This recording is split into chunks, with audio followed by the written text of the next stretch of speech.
اللہ کریم کا حکم ہے کہ آپ کے پاس جو پیسہ آپ کی ضرورت سے زائد ہے اسے میری راہ میں خرچ کرو، تو کیا اس سے اولاد کے حقوق پر فرق نہیں پڑے گا؟ اور یہ کہ ہم لوگوں کو کہاں تک معاف کرتے جائیں۔ یہ باتیں اللہ تعالیٰ کی ہیں، اور اس نے فرمایا کہ پیسہ اتنا ہونا چاہیے کہ ضرورت سے جو زیادہ ہے وہ تقسیم کرو۔ اب ضرورت میں آپ اولاد کو شامل کر رہے ہیں، تو اولاد کا زمانہ ان کے کمانے سے پہلے تک ہے، اور یہ آپ کی ذمہ داری ہے، مگر اولاد کو اتنا نااہل نہ بنا جاؤ کہ جوان ہو کر بھی آپ کے پیسے کھاتے جائیں، پھر خدا نخواستہ اولاد نااہل ہو جائے گی، تب اولاد کمائی کرنے کے قابل تو ہوگی لیکن باپ کی کمائی پر قابض ہوگی، پریشان ہوگی اور کہے گی کہ ہم کس طرح کما سکتے ہیں جب تک ہمارے ابا کا پیسہ پڑا ہے۔ اب وہ ابا کو مرتے دم تک نہیں چھوڑتے، مر جائے تب بھی نہیں چھوڑتے، اور اس کی قبر پر خیرات کریں گے۔ ہم نے ایسے لوگوں کو دیکھا ہے، اور آپ نے بھی دیکھا ہوگا کہ ایک بزرگ کا انتقال ہو گیا، وصال ہو گیا، بڑے اعلیٰ بزرگ تھے اور ان کے بڑے مرید بھی تھے، پھر ان کے بعد ان کا عرس شریف ہونا تھا تو اگلے سال اولاد نے عرس کو تقسیم کر دیا، ایک بیٹے نے عرس ایک روز کرایا، دوسرے بیٹے نے دوسرے روز عرس کرایا، یعنی کہ مرید تقسیم ہو گئی، ایک دیوار آ گئی اور عرس تقسیم ہو گیا، یعنی کہ باپ کی موت تقسیم ہو گئی، قبر بھی تقسیم ہو گئی۔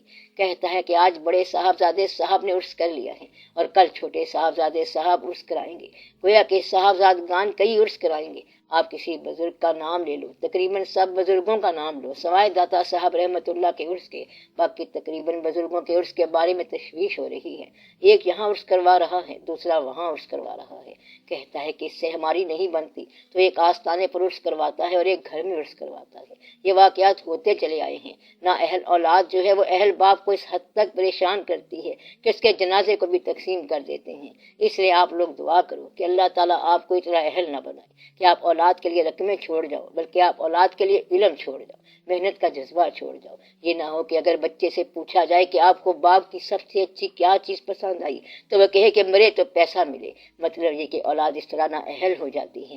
وہ باپ جو مال جمع کرتا ہے، اس کی اولاد باپ سے زیادہ اس کے مال سے پیار کرنے لگ جاتی ہے۔ نتیجہ یہ ہوتا ہے کہ وہ ماں باپ برباد ہو جاتے ہیں۔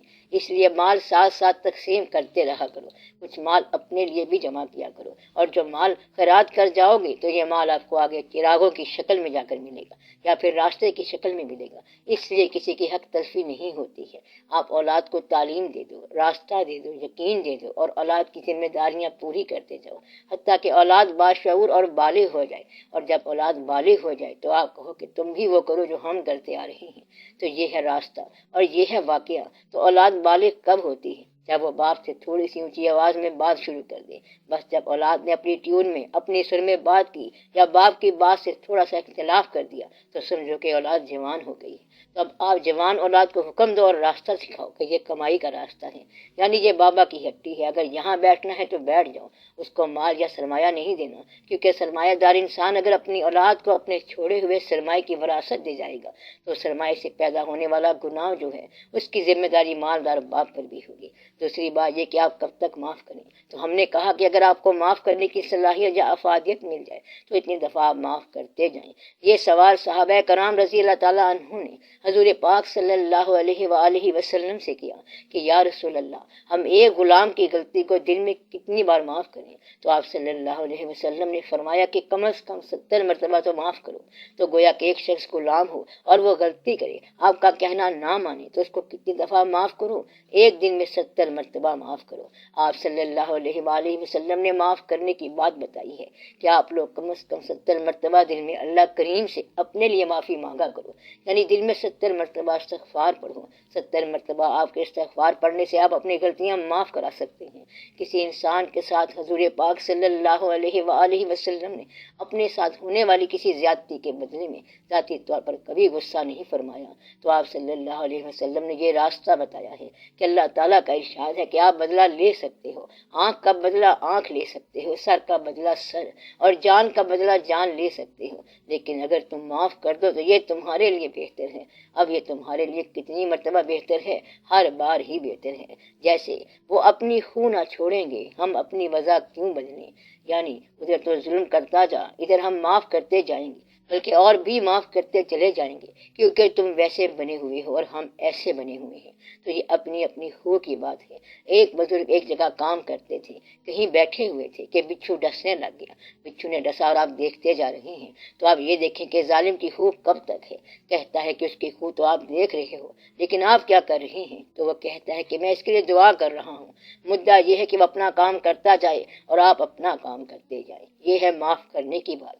تو صرف یہ معاف کرنے کی بات نہیں ہے، بلکہ بات اس سے بھی آگے ہے، اور وہ بات یہ ہے کہ ایک درویش ایک جگہ سے جا رہے تھے اور وہ ایک کھیت میں سے اپنے ساتھیوں سمیت گزرے۔ تو جو کسان اس کھیت کا مالک تھا، اس نے بہت برا بھلا کہا کہ آپ لوگ ہمارے کھیت میں سے گھوڑوں سمیت گزر گئی ہیں اور ہماری فصل خراب کر دی ہے، یہ کر دیا اور وہ کر دیا۔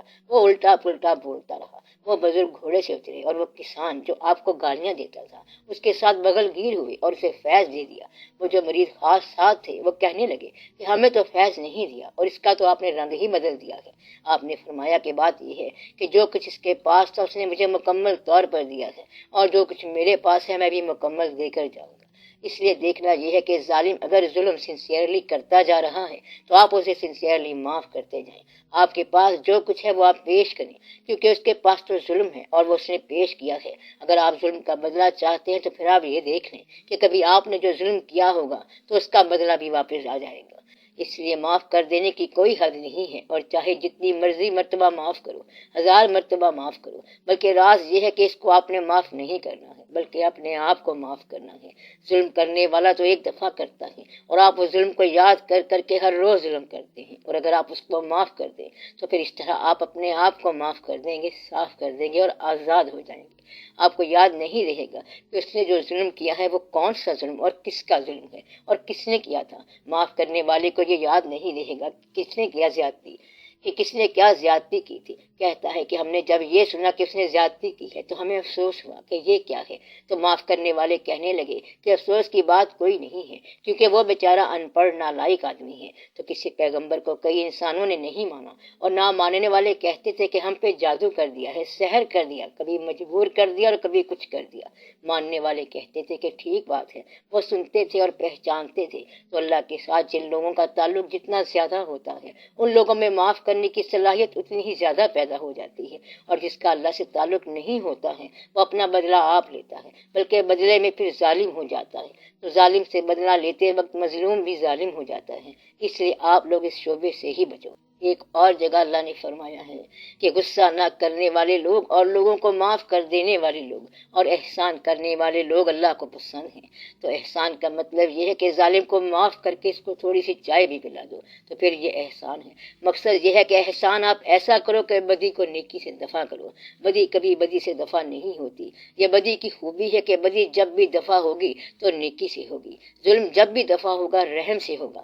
اگر آپ کو کبھی انتقام کا موقع ملے تو اس وقت آپ اپنے رحم دل ہونے کا، رحیم ہونے کا شعبہ دکھاؤ اور اسے معاف کر دو۔ بڑے بڑے لوگوں نے بڑا کچھ کر کے دکھایا ہے۔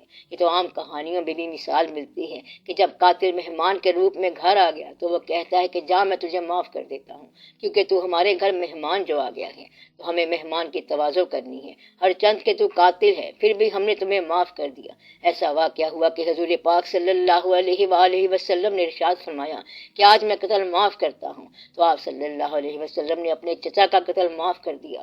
کیا ایسا واقعہ ہوا؟ اگر ہوا تو پھر آپ بھی ایسا کر سکتے ہیں۔ اب قتل سے زیادہ تو کوئی ظلم نہیں ہوتا، وہ بھی آپ صلی اللہ علیہ وسلم نے معاف کر دیا۔ تو آپ معاف کر دینا، قرضہ معاف کر دینا، ظلم معاف کر دینا اور ظالم کو معاف کر دینا۔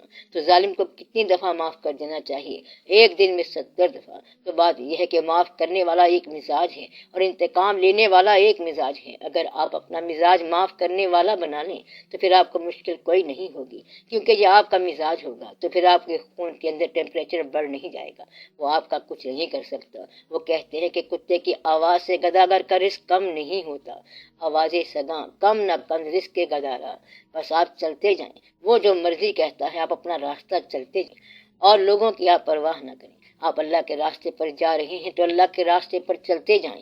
ایک وقت ایسا آتا ہے کہ ظالم جو ہے وہ شیطان ہو جاتا ہے اور ظالم کو راستے سے روکنا چاہتا ہے، اور وہ ایک نیا کھیل کھلائے گا، بدلہ اور انتقام سکھائے گا۔ ہوتا یہ ہے کہ جہاں آپ نے جانا تھا آپ وہاں سے رک گئے۔ کہتا ہے کہ آپ نے وہاں جانے کا وعدہ کیا تھا، تو کیا آپ وہاں گئے تھے؟ کہتا ہے کہ راستے میں ایک ظالم سے واسطہ پڑ گیا تھا، اس لیے میں رہ گیا۔ دوسرے سے پوچھا کہ آپ کو ظالم سے واسطہ پڑا؟ تو اس نے کہا کہ میں نے پرواہ نہیں کی اور میں منزل پر پہنچ گیا۔ تو پہلے آپ منزل پر پہنچ جاؤ، ظالم کے ظلم کا فیصلہ بعد میں کر لیں گے، بلکہ آپ اس کے ساتھ فیصلہ نہ ہی کرنا۔ ظالم ہو کر ناکام ہونے سے مظلوم ہو کر کامیاب ہو جانا بہتر ہے۔ ضرورت سے زائد کو اللہ کی راہ میں خرچ کرنا ہے۔ تو سوال یہ ہے کہ ضرورت کا تعین کون اور کس طرح کرے گا؟ ضرورت کا تعین آپ نے خود کرنا ہے، اور یہ آپ اور آپ کے اللہ کی بات ہے۔ اس کا تعین اسٹیٹ بھی نہیں کرے گی، بلکہ آپ نے خود ہی کرنا ہے کہ وہ چیز اگر آپ کو پیسے سے محروم کر دے اور کسی ساحل پر پھینک دی جائے تو زندگی گزارنے کے لیے جو آپ کی چٹھی جائے گی کہ اتنے پیسے میرے پاس ہونے چاہیے اور آپ اجنبی دیش میں ہو، یعنی کہ جو آپ کے لیے ضرورت کی بات ہو۔ مقصد یہ ہے کہ پیسہ برائے پیسہ رکھنا نہیں ہونا چاہیے، یعنی کہ فصل کی ضرورت ہو، کھانے کی ضرورت ہو، لباس کی ضرورت ہو، مکان کی ضرورت ہو، شادی کی ضرورت ہو، شادیوں کی ضرورت ہو، اولاد کی تربیت کی اور پرورش کی ضرورت ہو، اور ذاتی خرچے کی ضرورت ہو، بنیادی ضروریات بھی ہوں، لیکن اس کے باوجود جو پیسہ پڑا ہے اور جو اپنے آپ بڑھتا جا رہا ہے، اور وہ پیسہ جو اپنے آپ میں ملٹی پلائی ہوتا جا رہا ہے، بڑھتا جا رہا ہے، یہ بات اس کے خلاف ہے۔ تو وہ پیسہ کبھی نہ رکھا کرو جو ملٹی پلائی ہوتا ہے، یعنی پیسہ جو ہے وہ اٹ سیلف ملٹی پلائی ہوتا رہتا ہے۔ 2 کروڑ رکھے تھے، اب 2.5 کروڑ ہو گئے ہیں۔ مقصد یہ ہے کہ آپ جتنے زیادہ پیسے رکھیں گے تو پیسے مزید خود بخود آپ کے پاس آتے جائیں گے۔ آپ نے کوئی کام نہیں کیا، صرف پیسے آپ نے جمع کیے ہیں۔ جمع ہونے کے ساتھ ہی پیسہ جو ہے وہ بچہ پیدا کرتا رہتا ہے، اور وہ بچہ حرام ہے، اور اسلام نے اس سے منع کیا ہے، اور یہ بات یہودیوں نے کی تھی۔ اسلام نے یہ پیسہ یعنی سود منع کر دیا ہے، یعنی پیسہ پڑا ہوا ہے اور اب وہ اپنے ساتھ کچھ اور پیسہ بنا لے، کسی کے استعمال میں دیا اور پھر وہ ساتھ اور پیسہ لایا، جمع کیا اور وہ اور پیسہ لایا۔ تو یہودی کہتے تھے کہ دیکھو یہ تو ایسی بات ہے کہ جیسے ہم بھیڑیں رکھتے ہیں تو اون خود بخود ملتی ہے، تو وہ ہماری ملکیت ہے، اور اسی طرح پیسے سے پیسہ بنانا ہے۔ اسلام نے یہ بات منع کر دی ہے کہ پیسے سے پیسہ نہ بناؤ۔ تو اسلام نے ایک نئی ٹرم بنا دی کہ کوئی ہے جو قرض حسنہ دے، تو اگر کسی کو قرض دینا پڑ جائے تو پھر اسے دو، اور پھر اس کے بدلے میں صرف اتنا ہی مال واپس لو اور اضافی کچھ نہ لو، اور پیسے کو ملٹی پلائی ہونے سے بچاؤ، کیونکہ یہاں اس کے استعمال سے وہ محروم ہو جائے گا اور لوگوں کے پاس وسائل کم ہو جائیں گے، لوگوں کو ان کی ضروریات نہیں ملیں گی، لہذا اس بات سے بچو۔ باقی یہ کہ اسٹیٹ نے بڑے فیصلے کیے ہیں اور فقہائے کرام نے بتایا ہے کہ کیا کرنا ہے اور کتنا پیسہ ہونا چاہیے اور اس کے ساتھ کیا کیا ہے، اور اسٹیٹ مقرر کرے کہ یہ میعاد، یہ حد ہونی چاہیے۔ یہ بہرحال آپ کے اور اللہ کے مابین بات ہے۔ کچھ لوگ یہاں آ کر یہ کہتے ہیں کہ جتنا آپ کا اللہ کی طرف رجوع ہو، تعلق ہو، جیسے کچھ لوگ کہتے ہیں کہ ہم نے بالکل 2.5% زکوٰۃ نکال دی ہے انصاف سے اور اللہ کے حکم کے مطابق زکوٰۃ ادا کر دی ہے۔ دوسرے نے کہا کہ ہم نے زکوٰۃ تک پیسہ ہی نہیں رکھا۔ اب یہ جو حکم دینے والے ہیں ان کے پاس کبھی یہ موقع نہیں آیا کہ وہ زکوٰۃ دیں۔ زکوٰۃ کا موقع آئے تو وہ زکوٰۃ سے پہلے ہی پیسے کو فارغ کر دیتے ہیں۔ فقہائے کرام نے تو ایسے ایسے کھیل کھیلے ہیں کہ ایک بزرگ جب رات کو تہجد پڑھنے لگے تو بے تاب ہو گئے، مزہ نہیں آیا، تو بڑی پریشانی ہوئی، تو پھر وہ مسلے سے اٹھے، ادھر ادھر دیکھا کہ گھر میں ایسا کیا ہے، تو دیکھا کہ صبح کے لیے ناشتہ پڑا ہوا تھا، تو وہ اس وقت تقسیم کرائے، تو پھر یکسوئی کے ساتھ نماز پڑھی، تو ان کے پاس تو صبح کا ناشتہ بھی نہیں ہوتا ہے، رات کو کھانا تھا اور ناشتے کی فکر اس کو نہیں ہے۔ آپ کو بات سمجھ آئی؟ لیکن لوگ تو کہتے ہیں کہ اولاد، بچے، تعلیم، جیسے یہ ہے کہ میں نے بچے کو انگلینڈ بھیجنا ہے، انگریزی کی تعلیم سکھانی ہے، تو یہ تعلیم دینی طور پر شامل نہیں ہے، یہ تو آپ اس کو ایسے راستے پر چلا رہے ہیں۔ اللہ کرے کہ ایسا نہیں ہونا چاہیے، اس سے تو آپ اس کو دین سے گمراہ کرو گے۔ دوسرا یہ کہ پیسے کو دین سے بچانا چاہتے ہو کہ یہ پیسہ اولاد کے کام آ رہا ہے، حالانکہ وہ پیسہ اولاد کے کام نہیں آ رہا ہے بلکہ اولاد کو گمراہ کرنے کے کام آ رہا ہے۔ اس لیے اسلامی آدمی اسلامی پیسہ اپنے اسلامی بچے کے لیے اسلام ہی کے انداز سے خرچ کرے، غیر اسلامی طرز سے خرچ نہ کریں کہ جی دیکھیں آج کل بچوں کو ضرورت ہے کہ بچے ہیں زور لگا رہے ہیں، اب وہ VCR مانگتے ہیں، اگر ان کو نہ دیا جائے تو بڑی پریشانی ہو جائے گی۔ آپ کو تو پتا ہے کہ آج کل بہت سخت ضرورت ہے، بچے تو پھر آپس میں جھگڑتے ہیں، ہم نے پھر ان کو الگ الگ VCR دے دیا ہے۔ اس طرح اب یہ ضرورتیں پھیلتی چلی جائیں گی اور پریشانیاں بڑھتی جائیں گی۔ اگر اولاد کو VCR کے حوالے سے گرفت ہوئی تو باپ کو اس دن ندامت ہوگی کہ تم نے اپنی اولاد کو بغیر گناہ کے قتل کر دیا۔ تو اصل میں قتل یہ ہے بِأَيِّ ذَنبٍ قَتَلَتْ، تو جس طرح لوگوں نے پہلے زمانے میں اولادیں دفن کی تھی کہ اگر بیٹی پیدا ہو گئی تو دفن کر دی، یعنی اس کو بغیر گناہ کے دفن کر دیا، تو وہ بڑا سخت گناہ تھا۔ تو اس سے پوچھا جائے گا کہ تمہیں کس گناہ کے بدلے میں قتل کیا گیا؟ اب ان بچوں سے پوچھا جائے گا کہ تمہیں کس نے قتل کیا؟ وہ کہیں گے کہ ماں باپ نے قتل کیا، ہمیں غلط تحریک پر چلا دیا، غلط راہوں پر چلا دیا۔ اور خامی سے پوچھا جائے گا کہ تمہیں کس نے قتل کیا؟ تو وہ کہے گا کہ ہمیں بیویوں نے قتل کر دیا تھا، کہ انہوں نے ایسا تقاضا کیا کہ ایسی زندگی گزارو، اور امیر زندگی کے لیے پھر ہمیں ایمان تھوڑا سا بیچنا پڑ گیا۔ تو یہ شخص بھی سودا سمجھ کر ایمان کو بیچ رہا ہے، ایمان کو سجا کے رکھا ہوا ہے، اور پھر ایمان بیچتا جا رہا ہے کہ جی یہ رعایت کر دو، وہ رعایت کر دو، چلو چھوڑو جی، جانے دو، اس سے کیا فرق پڑتا ہے، تھوڑا سا جھوٹ سے کاروبار چلنے دو، کیا فرق پڑے گا۔ اور اس طرح تھوڑا سا ایمان بیچتے بیچتے ایمان کو آپ نے پیسہ بنایا، پھر اس طرح ایمان بیچا اور پیسہ حاصل کیا۔ کچھ لوگ تو ملک بیچ کر پیسہ حاصل کرتے ہیں، تو بات اصل میں مسلمان ہونے کی ہے۔ اگر آپ دل سے مسلمان ہو جاؤ اور اللہ تعالیٰ کی بات کو مانو تو پھر آپ کو اللہ کی بات سمجھ آنی شروع ہو جائے گی، ورنہ یہ ہوگا کہ کبھی مان لو گے اور کبھی نہیں مانو گے، کبھی کر لو گے اور کبھی نہیں کرو گے۔ کہتا ہے کہ ہمیں اسلام کے بڑے فائدے ہوئے، بڑے ہی فائدے ہوئے، اور ساتھ ہی ایک شخص بیٹھا تھا اور کہنے لگا کہ مذہب کا بڑا نقصان ہوا اور مذہب کی وجہ سے بڑا نقصان ہوا۔ کہتا ہے کس طرح؟ تو وہ کہتا ہے کہ مذہب کا فائدہ مجھے یہ ہوا کہ پریشان زندگی ہے، لیکن ایک آنے والی جنت کا کم از کم انتظار تو ہے، اور یہ خوبصورت انتظار ہے۔ دوسرا کہتا ہے کہ امید تجھے ملی ہے لیکن مجھے آنے والی دوزخ کا ڈر ہے، تو یہ مذہب کا نقصان ہے۔ تو فائدے والا کہتا ہے کہ مجھے مذہب کا بڑا فائدہ ہے کہ مجھے سنگتیں ملی ہیں اور دوست ملے ہیں۔ دوسرا کہتا ہے کہ مجھے مسجد میں اپنے دشمن ملے ہیں، اب یہ دین کا نقصان بھی ہو گیا، یعنی وہ مسجد میں دشمن بنا کر آیا ہے اور دوسرا مسجد میں دوست بنا کر آیا ہے۔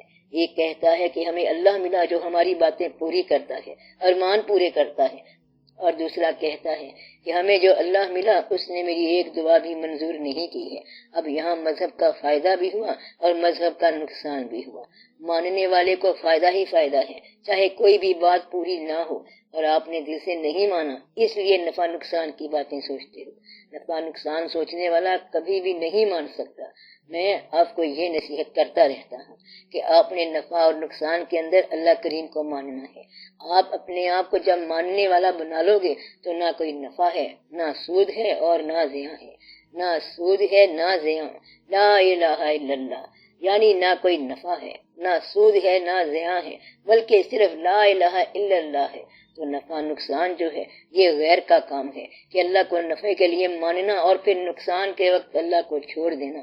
تو نفع بیان کرنے والا نقصان کے زمانے میں اللہ کو چھوڑ دیتا ہے، تو آپ ایسے نفع والا اللہ نہ ماننا، آپ بس صرف اللہ کو مانو اور صرف مانو، اللہ کے حکم کو مانو۔ نفع نقصان تو چلتا رہتا ہے کیونکہ آپ کو تو پتہ ہی نہیں ہے کہ اصل میں نفع کیا ہے اور نقصان کیا ہے۔ آپ جسے نفع سمجھ بیٹھے ہیں ممکن ہے کہ وہ نقصان ہو، اور جسے آپ نقصان سمجھ بیٹھے ہوں عین ممکن ہے کہ وہ نفع ہو۔ اس لیے آپ اللہ کو دل سے مانتے جاؤ اور موازنہ نہ کرو کہ آپ کو کیا ملا۔ اگر ایک آنےسٹ دیانتدار آدمی ہے تو اس کو فاقہ ہی آئے گا، تو اگر دیانتداری سے فاقہ ہی آ جاتا ہے تو پھر فاقہ ہی بہتر ہے۔ مقصد فاقہ ٹالنا نہیں ہے بلکہ دیانتداری پالنا مقصد ہے۔ آپ نے پیسے خرچ کر دینے کا کہا ہے، اور قومی سطح پر ہمیں سیونگز کی ضرورت ہے۔ اگر ہم سیونگز نہ کریں تو اس سے ملک پر کیا اثرات مرتب ہوں گے؟ دیکھو، ہم جو بات کر رہے ہیں وہ ہے ایک اسلامی معاشرے کا قیام اور اسلامی معاشرے میں مسلمانوں کا طرز حیات، اگر مسلمانوں کا طرز حیات اسلامی معاشرے میں عین اسلامی انداز کا ہو تو ان لوگوں کو صرف اس کی پرواہ ہے اور نہ کسی اور چیز کی پرواہ ہے۔ آپ لوگوں کے ساتھ مجبوری یہ ہوئی پڑی ہے کہ آپ کا عقیدہ اسلامی ہے اور زندگی غیر اسلامی ہوئی پڑی ہے۔ مقصد کہنے کا یہ ہے کہ آپ کا سرمایہ یہودی کے پاس سے آتا ہے، یعنی کہ آپ ہی کا مال تیل کی شکل میں جاتا ہے اور یہودی انداز سے پھر واپس آتا ہے۔ ہنود اور یہود دونوں آپ کے دشمن ہیں اور دونوں علاقوں سے آپ کی وابستگی رہتی ہے۔ اس لیے آپ کو یہ سمجھ نہیں آ سکتی کہ اسلام نے آپ سے کیا تقاضا کیا ہوا ہے، کیونکہ اسلام نے جو تقاضا کیا ہوا ہے وہ طرز حیات ابھی تک آپ لوگوں نے اپنایا ہی نہیں ہے۔ اس لیے ہم آپ کو یہ کہتے ہیں کہ فی الحال اسٹیٹ کے لیول پر، حکومت کی سطح پر جو کچھ ہو رہا ہے اس کو ہونے دیں، اور اس کو آپ روک نہیں سکتے۔ آپ دیکھیں کہ اسلام میں ساتھ والے پڑوسی کو نظر انداز کرنا محروم کرنے کے برابر ہے۔ حکم یہ ہے کہ وہ شخص مسلمان ہی نہیں ہے جس کا پڑوسی بھوکا رہے۔ اگر یہ کہا جائے تو پھر کتنے آدمی مسلمان رہیں گے؟ تو پڑوسی جو ہے 7 مکانوں کو کہتے ہیں، ادھر اور ادھر 7 مکان، اور اگر صرف یہی دیکھا جائے تو پھر آپ کی بچت کیا ہو سکتی ہے اور کیا نہیں ہو سکتی۔ اور اگر پڑوسی کا خیال کیا جائے تو وہ دشمن نکل آئے گا۔ تو حالات ایسے ہوئے پڑے ہیں کہ وہ اسلامی سماج بکھر گیا ہے اور وہ واقعہ جو ہے پھر قائم نہیں ہو سکا ہے۔ اس لیے لوگ کوشش کر رہے ہیں کہ اسلامی ممالک، اسلامی لوگ اور کوئی ایسا اسلامی معاشرہ بن جائے کہ جو کچھ ہم تبلیغ کرتے جا رہے ہیں یہ لوگوں کو دکھائیں بھی صحیح کہ ہم اس معاشرے کو کہتے ہیں۔ وہ معاشرہ ابھی تک نہیں بن پا رہا ہے، اس لیے مسلمان پریشان ہیں۔ اگر مسلمانوں میں وہ طرز حیات آ گیا تو پھر بینک کی چندہ ضرورت نہیں رہے گی۔ ابھی وہ طرز حیات آ نہیں رہا ہے۔ آپ یہ سمجھتے ہیں کہ ترقی یہی ہے کہ کمپیوٹر آ جائے اور ترقی ہو جائے، تو یہ ترقی کرنے والا کہاں جائے گا؟ سمندر ڈوبے بغیر آپ پار کر جاؤ تو پھر آپ کدھر جاؤ گے؟ یعنی سمندر پار ہو گئے اور ڈوبے نہیں، کیونکہ اچھا جہاز بنایا تھا، لیکن اب جائیں کہاں پر؟ کہتا ہے کہ وہاں چلے گئے، افریقہ چلے گئے، امریکہ چلے گئے، اور پھر آپ یعنی صاحب واپس پہنچ گئے۔ یعنی آخر میں آپ کو اللہ والا جواب آ گیا اور پھر ادھر ہی جنازہ ہوگا، تو پتہ نہیں چلتا کہ کیا قصہ ہے۔ لہٰذا اس قصے کو سمجھنا چاہیے۔ اگر تو یہ صداقت ہے اور ضرور ہے تو پھر یہ سارا کچھ کیا ہے؟ تو مغرب کی تقلید آپ کی مجبوری ہو گئی ہے، اور مغرب نے آپ کو کیا دیا ہے؟ اس نے صرف اور صرف آپ کو مذہب سے بیزاری دی ہے، یا پھر آپ کو مذہب کو نظر انداز کرنا سکھایا ہے۔ یہ مغرب کی تہذیب ہے، اور مغرب نے یہ سکھایا ہے کہ پیسے سے محبت جو ہے یہ خدا سے محبت کا ایک جواز ہے، اور پیسے کو اللہ کے متبادل کے طور پر لے آئے ہیں۔ تو آج کا انسان جو ہے وہ خدا کی محبت کی بجائے پیسے سے محبت کرے گا، تو انسان ایک قسم کا پیسے کا پجاری ہو گیا ہے اور سنگ دل ہو گیا ہے۔ وہ پیسے کو خرچ نہیں کرے گا بلکہ سنبھال کر رکھے گا، اور ارد گرد پریشانی رہے گی، لوگ بیمار رہیں گے، دوسرے واقعات ہوں گے، لیکن وہ پیسہ خرچ نہیں کرے گا کیونکہ وہ سخت دل اور سنگ دل ہو گیا۔ تو مغرب نے آپ کو یہ کچھ سکھایا ہے، کیئرلیس لائف، بے حس زندگی، ایک دوسرے کے ساتھ اجنبی کی زندگی، مقابلے کی زندگی، اپنے آپ میں پیسہ زیادہ رکھنے کی زندگی، اور پیسے کو ایک لیور بنا کر سماج کو مارنا۔ یہ سب آپ کو مغرب نے سکھایا ہے، اور پھر بھی آپ اپنا انجام مشرقی چاہتے ہیں کہ یا اللہ رحم فرما، دوزخ سے بچا، جنت عطا فرما، ہمیں تجھ سے محبت ہے، تیری عنایت ہے۔ آپ کی باتیں تو یہ ہوتی ہیں اور آپ کے کام وہ ہوتے ہیں۔ اس لیے آپ کو یہ بات سمجھ نہیں آتی کہ پیسہ اگر نہیں جمع کریں گے، بچت نہیں کریں گے تو ہم مر جائیں گے، حالانکہ جمع کرو گے تو پھر بھی مر جاؤ گے، تو پھر مرنے سے کیا ڈرنا؟ تو یہ نہ کہنا کہ اگر پیسے جمع نہ کیے تو ہم مر جائیں گے، تباہ ہو جائیں گے، اور اگر جمع کیے تو پھر کیا ہوا؟ پھر بھی مر گئے، اور اولادوں نے باپ سے جو پیسہ انہیرٹ کیا وہ گمراہ ہو گئے۔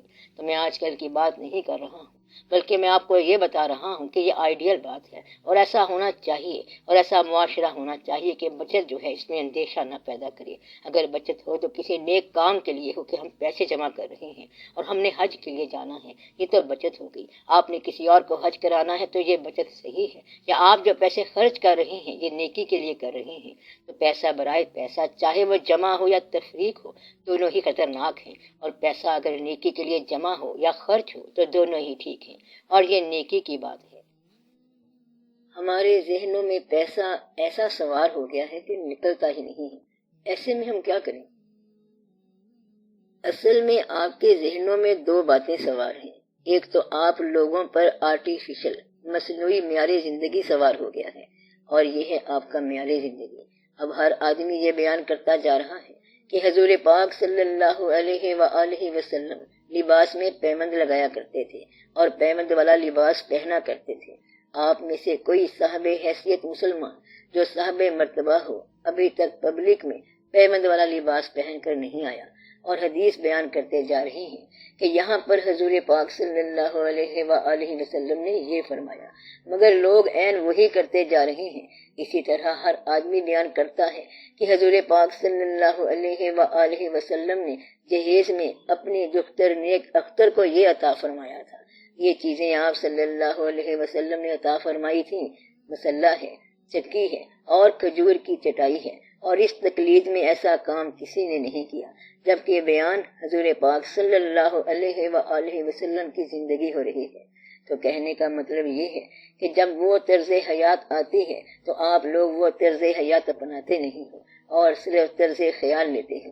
تو یہاں سے یہ واقعہ پیدا ہو گیا اور آپ لوگ پریشان ہو گئے کہ آپ بیان کرتے ہو کہ حضور پاک صلی اللہ علیہ وآلہ وسلم پیٹ پر پتھر باندھ کر کام کرتے تھے، جبکہ یہ بات تو نہیں ہے کہ خدا نخواستہ آپ صلی اللہ علیہ وآلہ وسلم کو کوئی کمی تھی، کیونکہ آپ صلی اللہ علیہ وآلہ وسلم مال کے کائنات ہیں۔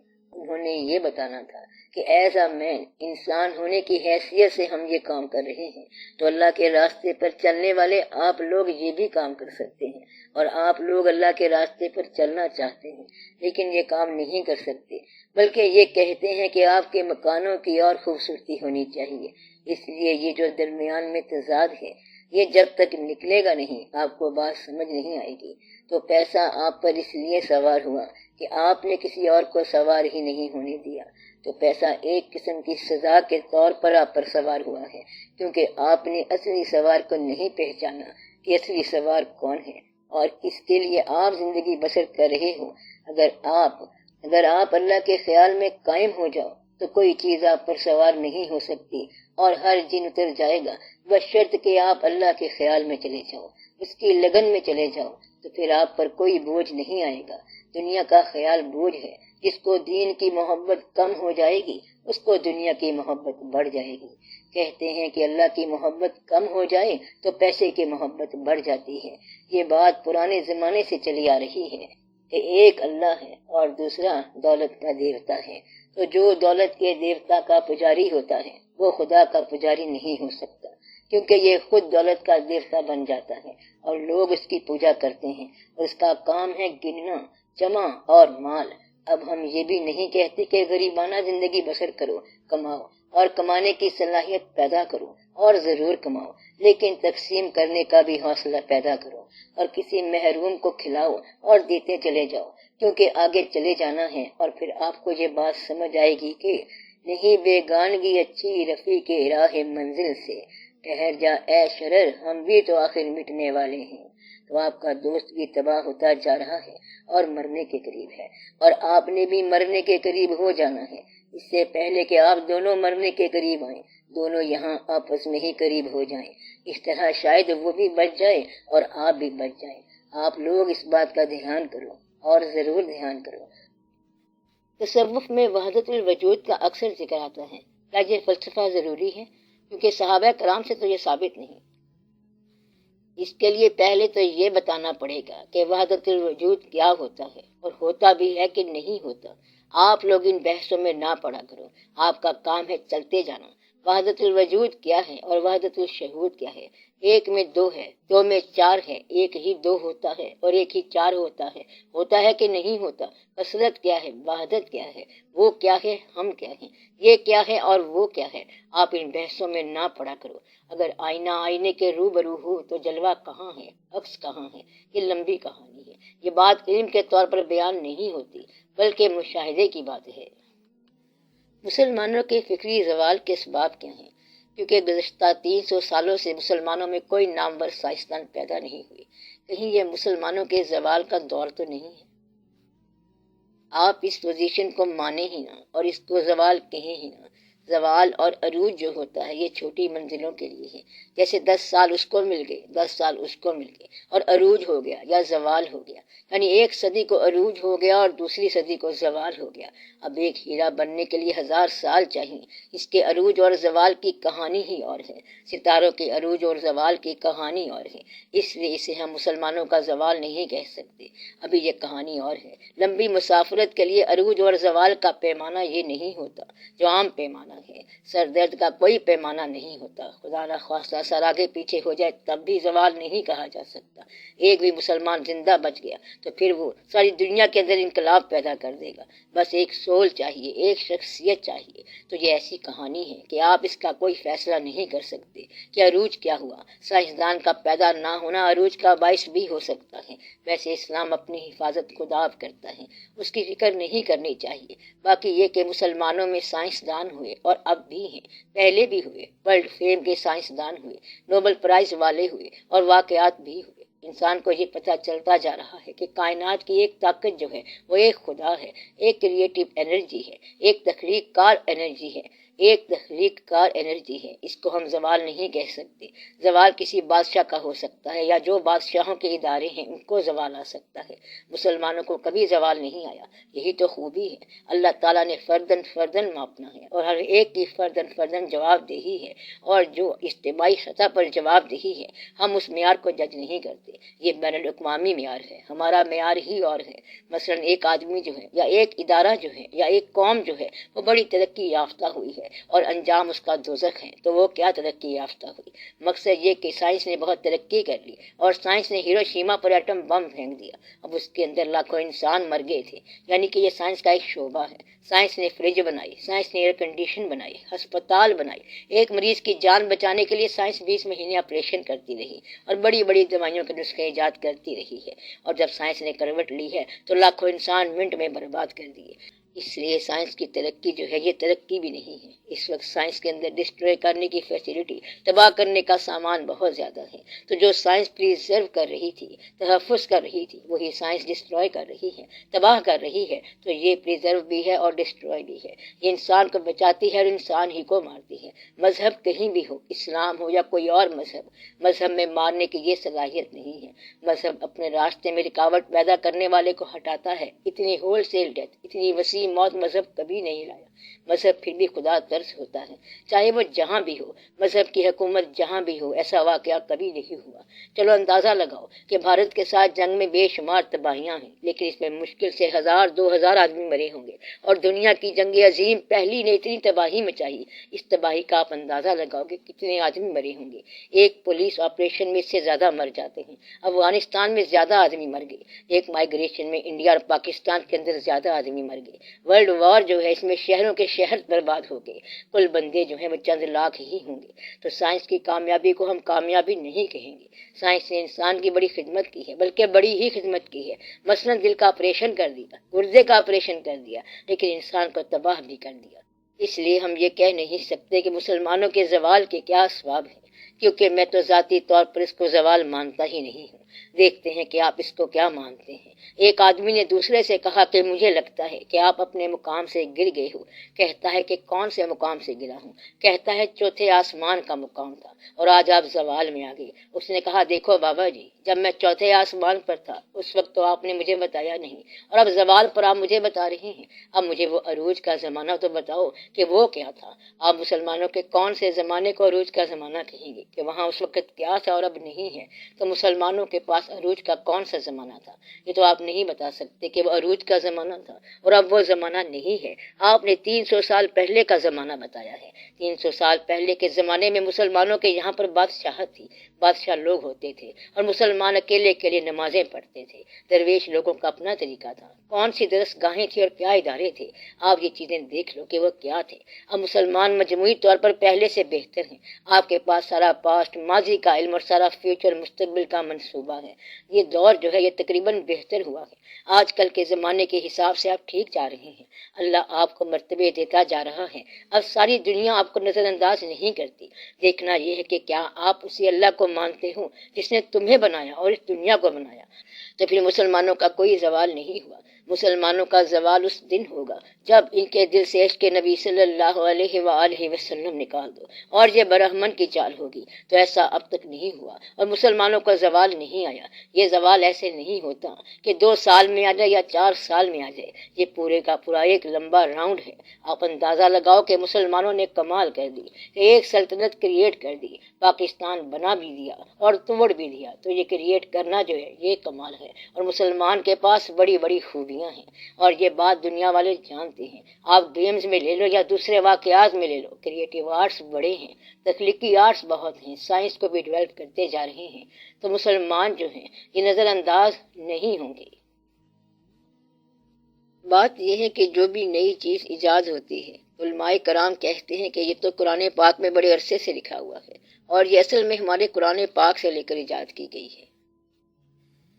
یہ جو بات ہے یہ ایک ٹینڈنسی ہے اس بات کو ثابت کرنے کے لیے کہ اس کا قرآن پاک میں ذکر ہے، جس طرح ایٹم کا ذکر ہے، کسر ٹوٹنا توڑنا، تو حتمہ کا لفظ بھی ایٹم کی طرح ہے، تو اس پر پورا تفصیل لکھا گیا ہے۔